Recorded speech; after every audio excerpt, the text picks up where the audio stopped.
លីវរ៉ានពិតជាត្រឡប់មកវិញមែនពិតជាគាត់ត្រឡប់មកវិញមែនគាត់នៅហ៊ានត្រឡប់មកវិញទៀតឈៀនស៊ីវខ្ញុំត្រឡប់មកវិញហើយម៉ាក់នាងពិតជាត្រឡប់មកវិញមែននាងមិនមែនមកតាមរកជោគវាសនាទេអី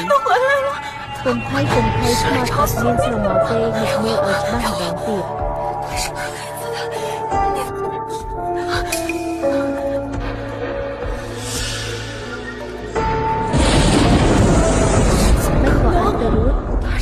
នាងស្លាប់ត្រង់ភ្នែកខ្ញុំសាកសពក៏បានបោះចូលទៅក្នុងជ្រលងភ្នំហើយមិនក៏អាចត្រឡប់មកវិញដោយគ្មានរបួសបែបនេះទៅ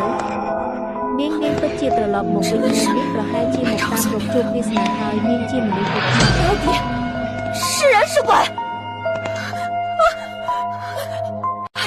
你糊涂了你អ្នកច្រឡំហើយបងស្រីរបស់អ្នកមិនក៏អាចជាខ្មោចបានអ្នកពិតជាត្រឡប់មកវិញមែនអ្នកមិនមែនរត់តាមប្រុសតកូសិននោះទេអី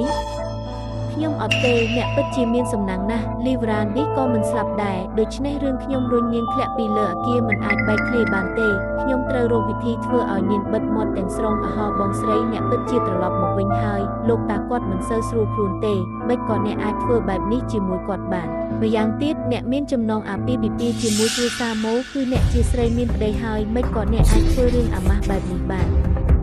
ឈៀនស៊ីវអ្នកចិត្តល្អពេកហើយ